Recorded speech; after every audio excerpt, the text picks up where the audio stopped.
Maar ek wil tog vra, as jy 'n Bybel het, blaai saam met my na 1 Petrus toe. 1 Petrus 3 vanaf vers 18. Nou, ek preek baie oor tegnologie en hoe vinnig tegnologie aan die gang is. So ek probeer nou regtig byhou by die tegnologie. So as hierdie preek enigsins skeef uitkom, dis hierdie ding se skuld. Dis nie ek nie, dis hierdie ding. Want dan beteken dit hier het iets gehaywire geraak en dinge werk nie lekker nie. Maar ons probeer byhou by tegnologie, maar ek vra jou, as jy Bybel het, blaai saam met my na 1 Petrus 3 vanaf vers 18. Dis 'n redelike lang gedeelte, ek gaan vir die versnommers gee sodat jy in jou Bybel saam met my kan volg. Vers 18 sê: Ons moenie dink dis net ons ons moenie dink dit is net ons wat onverdiend ly nie. Ook Christus het so gely, toe hy eens en vir altyd vir ons sondes gesterf het. Hy het nooit enige sondes gedoen nie, tog het hy vir sondaars gesterf om julle by God te laat tuiskom. Wat sy liggaam betref, het hy gesterf, maar wat sy gees betref, is hy lewend gemaak. Vers 19. So het hy na die geeste in die gevangenis gegaan en sy oorwinning daar aangekondig. Vers 20. Hierdie geeste is hulle wat aan God ongehoorsaam gebly het, toe hy baie geduldig met hulle was. Dit het gebeur in die tyd toe Noag die ark gebou het. Net 8 mense is uit die verskriklike vloed gered. Vers 21. Die redding in die ark is 'n voorteken van die doop, waardeur julle ook nou gered word. Die doop red julle deur die opstanding van Jesus Christus. Die doop is nie 'n afwassing van die vuilheid van die liggaam nie, maar 'n pleit voor God dat jou gewete skoon bly. Vers 22. Christus het die hemel binne gegaan. Hy sit nou aan die regterhand van God met die engele magte en kragte onder sy beheer. Dan gaan ons aan na die volgende hoofstuk toe, vers 4. Vers 1 sê: Omdat Christus dan liggaamlik gely het, moet julle julleself met dieselfde gedagte bewapen en selfs bereid wees om liggaamlik te ly. As julle bereid is om liggaamlik te ly, het julle met die sonde afgereken. Vers 2 sê: sodat julle, solank as wat julle nog 'n aardse liggaam het, nie meer van julle natuurlike neigings vrye teels gee nie, maar sal leef soos God dit wil hê. Vers 3. In die verlede het julle lank genoeg soos nie-Christene geleef. In ander vertalings praat hulle van heidene geleef. Julle het vrye teels gegee aan losbandigheid en natuurlike neigings. Julle het wilde en uitspattige dronkpartytjies gehou en afskuwelike afgoderry bedryf. Vers 4. Natuurlik vind nie-Christene dit vreemd dat julle nie meer met hierdie stroom losbandigheid saamgaan nie, en praat hulle sleg van julle. Vers 5. Hulle sal egter verantwoording moet doen aan hom wat klaar staan om oor die lewendes en die dooies te oordeel. Die laaste vers. Dit is juis hoekom die goeie nuus aan die dooies verkondig is toe hulle nog geleef het. Hulle kon toe besef dat hulle volgens God se geestelike maatstawwe kan lewe, hoewel hulle volgens aardse menslike maatstawwe veroordeel was om die fisiese dood te sterf. Nou ons praat vanmôre van doop en ons gaan bietjie kyk wat op 'n ander manier, wat beteken doop? Wat het die Here in gedagte as hy praat van doop? Nou alhoewel ons nie dooplidmate of kandidate het nie, het die Here regtig op my hart gesit om vanmôre met julle te kom gesels oor doop en wat die hartklop is daar agter. Maar ek wil vanmôre begin om vir jou 'n vraag te vra. Wie van julle het al ooit buite hierdie land getravel? As ek praat buite van die land, dan praat ek van jy gaan nou Noord-Kaap toe of Kaapstad toe nie. Ek praat van buite die grense van Suid-Afrika. Is daar 'n paar van julle? Goed. Die van julle wat nou nog nie dit gedoen het nie, het dalk nog nie die voorreg gehad om deur customs of die douane te gaan nie. Ek weet nie lekker hoekom die Suid-Afrikaners so stupid woord kies het soos douane nie, want dit klink soos een of ander siekte, maar as jy na 'n ander land toe gaan, dan gaan jy deur customs. Nou customs het 'n vreeslike belangrike werk, want customs is die mense wat al die goed wat nie in jou land hoort nie, buite hou. Dis hulle werk. Nou, goed wat hulle buitekant hou, is soos eksotiese diere, is daai apies en goed wat almal so wil invoer, eksotiese vrugte baie keer, sekere, veral dwelms, is iets wat jy nou regtig nie mag inbring nie, en dan het ek al gehoor ook, dit het nou nog nie met my gebeur nie, maar baie keer gaan mense na van hierdie lande toe, dan koop hulle oorlosies, cheap. Dan kom jy daar by customs uit, dan wil hulle nou net bietjie sien wat aangaan. En dan het dit al met mense gebeur, dat hulle daai oorlosies van hulle af wegvat, en voor hulle stikkend kap. Jy nou al geweet hoe voel het? Ek vlieg Engeland toe, en ek is daar klaar met die tyd wat ons daar was, en besig was met goed, en toe ek by die lughawe aankom, my hare moet staan, anderste voel ek geestelik onvoorbereid vir die lewe, nee? Maar ek gaan toe, na die lughawe, gaan koop vir my 'n pot gel, by die lughawe. Nie by een of ander vreemde takshop nie, by die lughawe. Ek gaan toe, kom by customs uit, gee vir my paspoort en alles in die kaartjie en whatever, en net daar, vat die vrou my pot gel. Ek vra toe vir haar, en nou? Sy sê toe, nee, dit is te groot hoeveelheid, jy mag dit nie invat nie, en ons mag nie sulke goed toelaat nie. Ek sê, maar wat gaan jy nou met die gel doen? Nee, ek gaan dit gebruik. Nou julle, ek is nie mal oor sulke tipe antwoorde nie, so ek was baie kwaad, daar's eintlik vreeslike Afrikaanse woorde, maar ek was dit, maar toe ek deur customs. Weet julle wat gebeur toe daarna? Net na customs is daar ook winkels, waar ek dieselfde pot gel kan koop. So ek het nie lekker verstaan nie, maar ek is al deur hierdie nonsens. 1 Petrus 2 vers 11 sê, my liewe vriende, julle is slegs besoekers in hierdie wêreld. Eintlik kuier julle net 'n rukkie hier. Ekskuus. Wat hierdie vers vir ons sê, is dat hierdie lewe wat ons op aarde het, is net tydelik. Dis nie alles nie, dis 'n gedeelte wat ons van die ewige lewe het, nê? Maar in hierdie rukkie wat ons op aarde is, sê die woord duidelik vir ons, dat daar is net een ding wat ek en jy nie saam met ons kan vat in die ewige lewe nie. Wat is dit? Dit is sonde. Ek en jy, as ons sonde in ons lewens het, kan ons nie met dit in die hemel ingaan nie. Nou kom ons by die eerste gedeelte van die skrif wat ons vandag gelees is, wat 1 Petrus 3 vers 18 is, wat sê, ons moenie dink, dis net ons wat onverdiend ly nie. Ook Christus het gelei toe hy eens en vir altyd vir ons gesterf het. Hy het nooit enige sonde gedoen nie. Hoe sad is dit nie? Hy het nooit sonde gedoen nie, maar hy was veroordeel as iemand wat sonde het. Tog het hy vir sondaars gesterf om julle by God te laat tuiskom. Wat sy liggaam betref, het hy gesterf, maar wat sy gees betref, is hy lewend gemaak. God het gesien dat Jesus se lewe die enigste prys is wat kan betaal word vir al ons sondes.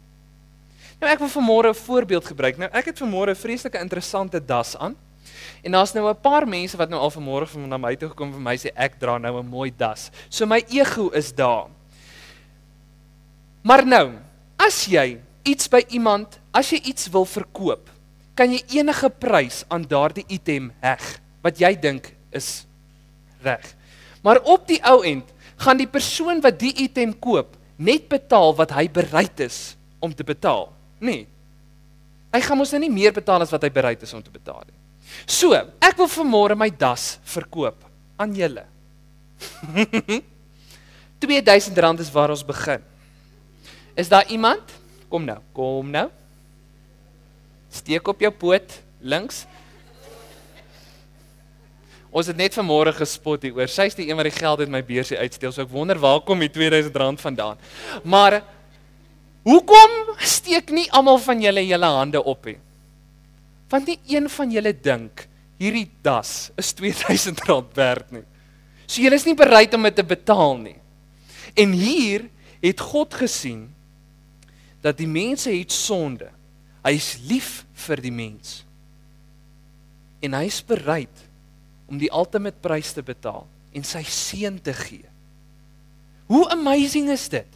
Dat die Here soveel waarde aan my en jou heg, dat hy sy seun gee as prys. Dis waarmee hy betaal. Het jy ooit in jou lewe iets gehad wat jy so nodig gehad het, wat jy so graag wou hê, dat jy selfs jou kind of 'n mens se lewe sou wil gee om dit te kry? Dis wat hier gebeur het. En God betaal met sy seun vir ons sondes. En sy bloed was ons skoon.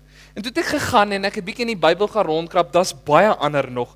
Maar daar's 'n paar goed in die Bybel wat die Here vir ons sê, wat beteken Jesus se bloed? Wat is die krag van Jesus se bloed? En ek wil dit graag vanmôre met jou deel. In Handelinge 20 vers 28 staan daar, ons is gekoop deur sy bloed. Daar's dit pertinent gesê, ek is gekoop. Jy is gekoop deur sy bloed. Romeine 3 vers 25 sê, ons is vergewe deur sy bloed. Romeine 5 vers 9 sê, ons is vrygespreek deur sy bloed. Nou die laaste een, en daar's nog baie meer, Efesiërs 1 vers 7, hoor hoe mooi wat sê hy, verlossing en genade kry ons deur sy bloed. Dis die bloed wat vir jou lewe betaal het. Dis die bloed wat oor jou is. Dis die bloed wat vir jou gestort is, sodat jy 'n kind van die Here kan wees, sodat jy vrygespreek kan wees, sodat jy sondeloos kan wees, sodat jy die voorreg mag hê om hemel toe te gaan. Dis die prys. 1 Petrus 4 vers 3, om net aan te gaan op die skrifgedeelte wat ons gelees het, sê, in die verlede het julle lank genoeg soos nie-Christene geleef. Julle het vrye teels gegee en losbandige en natuurlike neigings. Julle het wilde uitspattige dronkpartytjies, is een van julle dalk al daai paadjie gestap het, gehou, afskuwelike afgodery bedryf. Wat is afgodery? Enigiets wat jy bo God sit. Afskuwelik. En hier sê hy, dat ons is lank genoeg, het ons hierdie voorreg gehad om te doen net wat ons wil. Maar nou kom ons by customs uit. Nou kom ons by die douane uit. Ek en jy, soos enige ander, wil graag in die hemel ingaan. Ons wil graag die ewige lewe hê. Maar net soos by customs, is daar sekere goed wat nie saam met jou mag gaan nie. Sonde kan nie saam met jou gaan nie. En dis waaroor Petrus praat hier. En hy spreek dit aan dat ons genoeg tyd gehad het. Ons het genoeg tyd gehad wat ons mors op onnuttige goed, op goed wat sinneloos is, op goed wat nie ewigheidswaarde het nie. Ons het genoeg tyd gehad. Dan sê in Hebreër 4 vers 13 sê hy, voor God kan absoluut niks weggesteek word nie. En weet julle, selfs vandag in die 20ste eeu, as jy by die douanes en by customs uitkom, is daar soveel mense wat dink, hulle kan sekere goed onwettig hier wegsteek en in die land inbring. Nou nog, vandag, daar's duidelike groot bordjies oral op, wat vir jou sê wat jy mag inbring en nie mag inbring nie. En dan op daai selfde bordjie staan daar, wat gaan met jou gebeur as jy dit inbring? En weet jy wat doen ons slim mense? Ons doen dit nog steeds, want ons gaan dit toets. En weet julle, selfs met Christene, kinders van die Here, selfs met ons is dit baie keer so. Baie van ons is so bang om van al ons sondes ontslae te raak, want ons hou van dit, man. En die ergste van ons is nie bereid om ontslae te raak daarvan nie, en baie van ons dink, weet jy wat, as ek dit net hier onderweg steek, dan vat ek dit maar net saam. Dit werk nie so nie. En dis wat die Bybel sê, voor God kan absoluut niks weggesteek word nie. Ons staan, en dis so mooi, kaal gestroop en weerloos voor die een aan wie ons verantwoordelik doen. Daar is niks wat ek en jy vir die Here kan wegsteek nie. Die Bybel gaan so ver en hy sê, voordat jy kan dink, voordat jy kan praat, voordat jy kan doen, weet die Here al wat dit gaan wees. So jy kan soos Jona probeer weghardloop, maar die Here gaan nog steeds weet. Jy gaan nog steeds deur customs moet gaan. Jy gaan nog steeds deur die douane moet gaan en hierdie goed gaan ontbloot word. Die amazing deel is net, dat God nie wil hê, dat sonde 'n oormag moet hê oor ons nie. God wil dit nie hê nie. God wil nie hê sy mense, sy kinders moet ten gronde gaan as gevolg van sonde nie. Hoor wat sê 1 Johannes 1 vers 9. As ons egter ons sonde bely, as ons dit doen, is hy betroubaar en regverdig. Hoor mooi wat die volgende woorde is. Om ons sondes te vergewe en ons skoon te maak van alles wat verkeerd is. Hoor julle hoe belangstel God in jou? Dat hy sê, bely net dit, daai ding wat jou pla, daai ding wat in jou lewe is, wat so swart kol veroorsaak, wat veroorsaak dat jy val, wat veroorsaak dat jy nie 'n lekker verhouding met die Here kan hê nie, daardie ding, bely dit. Ek is bereid om dit te vergewe, sodat jy kan skoon gewas wees, sodat jy ook kan sê, ek is vry. En hy sê dit vir ons. Nou is die volgende vraag, wat is sonde? Nou, kom ek begin net gou met hierdie. Daar's al slim mense, met wit baadjies en dik brille, wat al vir ewig lank redeneer en bevraagding oor wat is sonde, wat is nie sonde nie, kry jy iets soos groot sonde en klein sonde. In my boekies, kom ek verduidelik vir jou my siening, dis waarby ek lewe ook. Hoe meer ek tyd spandeer in die woord, hoe meer ek kerk toe gaan, hoe meer ek na 'n sel toe gaan, hoe meer ek na 'n kinderkerk toe of na tienerdiens toe gaan, hoe meer ontbloot die Here vir my wat is fout in my lewe. En dan dit wat fout is, word ontbloot, want die Here weet op hierdie stadium is jy nou in staat om met hierdie probleem te deel.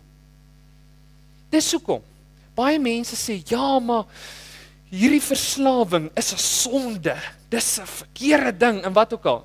Maar dis in jou lewe so, die Here het dit al vir jou geopenbaar, maar die persoon waarmee dit nog sukkel, die Here het dit nog nie aan hom openbaar nie. Want hy's nog nie reg om daarmee te deel nie. Beteken dit ons kan nou maar net doen wat ons wil? Nee.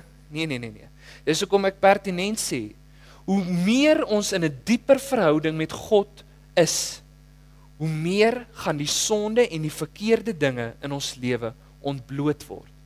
En dit wat ontbloot word, is die sonde wat ek en jy uit ons lewens uit moet ruk. En ek weet nie wanneer laas het een van julle Pretoria toe gery nie.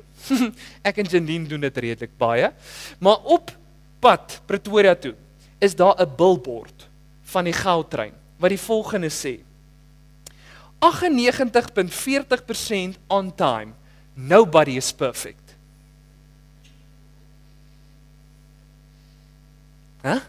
Kan jy glo dat iemand dit op 'n bord sit? Ons is nie perfek nie, maar ons is 98% perfek.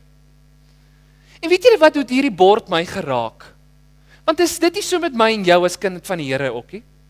Wat is perfek? God is perfek. Enigiets behalwe God is nie perfek nie. Wat beteken, dit wat hulle sê, is nie ver van die waarheid af nie. Want ek en jy begin nie perfek nie. Ons gee ons harte vir die Here, ek dink dan is ons seker by 0.1% perfek. Maar dan kom die verhouding, dan kom ons stap 'n pad saam met die Here, dan begin die persentasie te klim. Gaan dit ooit vir jou en vir my moontlik wees om 100% perfek te wees? Nee. Want ons gaan nooit 100% soos God wees nie, gaan ons. Maar wanneer ons in die ewige lewe ingaan, wanneer ons met hierdie lewe op aarde klaar is, en ons het die voorreg om hemel toe te gaan, dan alleen, dan kry ons 'n verheerlikte liggaam. Dan is ons baie naby aan 100%. Nie een van ons is perfek nie. Maar omdat ons kinders van die Here is, beteken dit, 'n ware kind van die Here is bereid om oor en oor en oor te probeer om so naby as moontlik aan wat God sien as perfek te word. Dis soos yskaats. As ek julle nou vat en in ons blou bus laai en julle Northgate toe vat en op 'n ysrink gaan sit en ek trek vir jou daai blou skoentjies aan wat geen mens op kan yskaats nie. En ek trek vir jou dit aan en ek laat jou los vir die wêreld. Beloof ek vir julle dat meer as die helfte van julle gaan iewers op julle gesigte rondkruip. Dis net 'n given fact. Hoekom? Want ons doen dit nie baie nie. Ons is nie getrein daarin nie. Ons weet nie hoe dit werk nie. Maar gaan kyk bietjie die mense wat yskaats. Hulle val, dan staan hulle op. Val hulle, staan hulle op. En soos wat hulle beter raak, val hulle minder. Nee. As jy die Olimpiese spele gaan kyk en jy gaan kyk na hoe die mense daar ijskaats, val hulle. Ja, hulle doen. Hulle val net minder. Hoekom? Want hulle is al geoefen. Hulle het al 'n pad gestap, hulle het al geleer. Dieselfde is met my en jou verhouding met die Here ook. Ons gaan val. Jy gaan val. Maar wat jou werklik iets anders te maak en wat jou werklik laat uitstaan bo die res, is die feit dat wanneer jy klaar geval het, is jy weer bereid om op te staan. Is jy weer bereid om te sê, Here, ek het nou geval, maar ek gaan nou weer probeer. Want ek wil hierdie persentasie opkry. Dan kom ons by 1 Petrus 3, vers 20.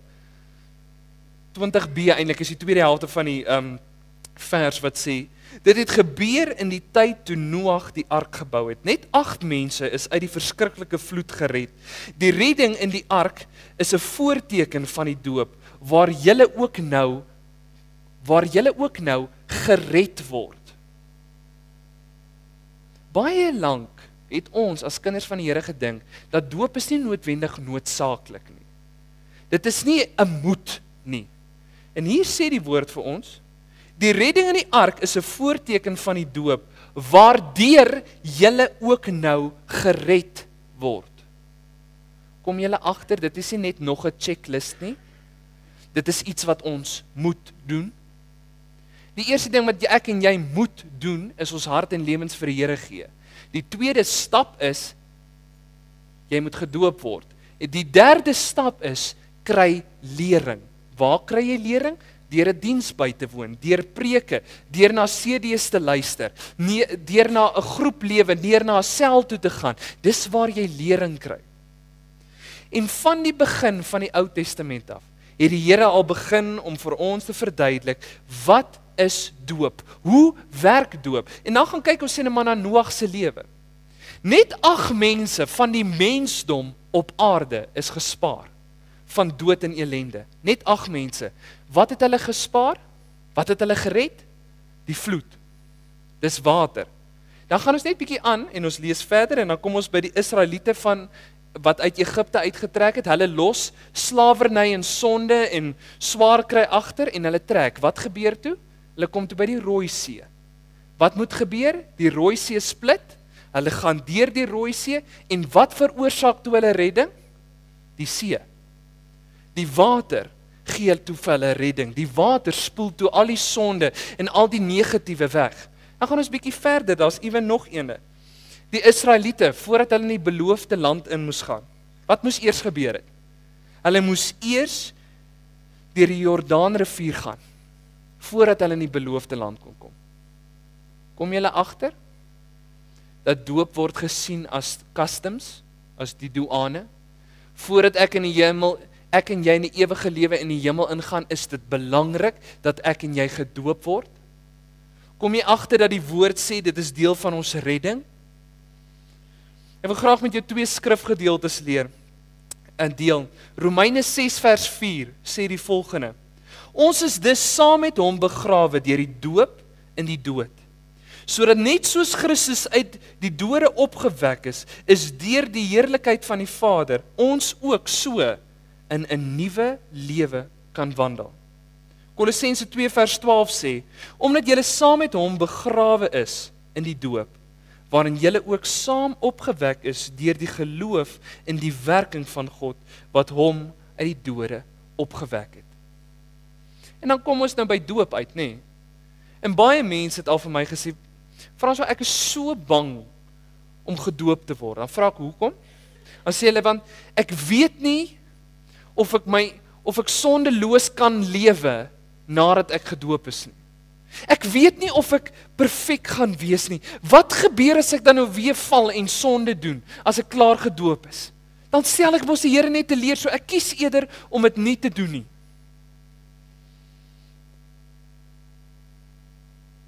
Dis waar yskaats inkom. Dis waar daai persentasie inkom. Dat al is jy gedoop, beteken dit nie jy moet perfek wees nie. Dit beteken wel, streef na perfeksie toe. In my voorbereiding toe lees ek die volgende raak. waar 'n persoon sê, salvation comes not because of our feelings, but because of God's faithfulness. Is dit nie mooi nie? Salvation comes not because of our feelings, but because of God's faithfulness. Dit gaan nie oor hoe jy voel nie. En dan baie keer dan praat ek ook met mense en dan sê hulle, wie wat, ek het 20 of 10 jaar of 5 jaar terug my hart vir die Here gegee, maar ek voel nie meer of ek 'n verhouding met die Here het nie. Jy hoef niks te voel nie. Dit gaan dat ek en jy moet besef dat dit gaan nie oor ons gevoelens nie. Dit gaan oor God stel nog steeds belang. Ek en jy moet dit aanvaar. Ek en jy moet aanvaar dat ons is gered. Dit gaan nie oor gevoelens nie. En doop is 'n baie belangrike stap wat ek en jy moet vat in ons verhouding met die Here. Eerste stap is, gee jou hart vir die Here. Tweede stap is, word gedoop. Derde stap is, kry lering, kry mense wat saam met jou die pad stap. Sodat jy 'n persentasie kan kry wat lyk soos die goudtrein sy.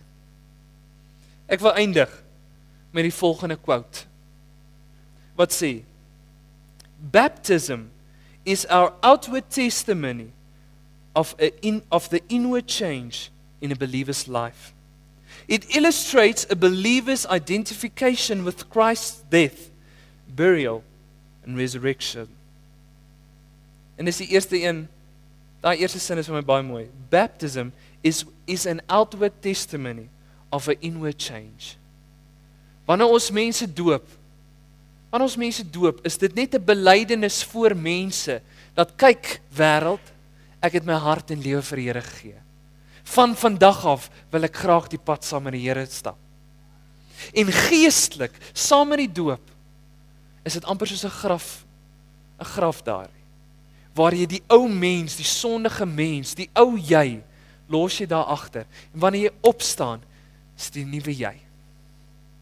Waar jy werklik aangeneem het dat God jou skoon gewas het. Dat jy werklik doelbewus elke dag jou lewe rig om nader aan God te kom.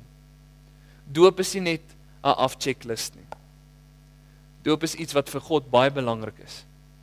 En mag ons nie vergeet die waarheid van doop nie. En as jy nog nie gedoop is, mag die Here werklik in jou hart werk, sodat jy hierdie geloofstap kan vat. En vir almal van ons wat al klaar gedoop is, wil ek net nou al vir jou sê, dit gaan nie noodwendig makliker raak nadat jy gedoop is nie.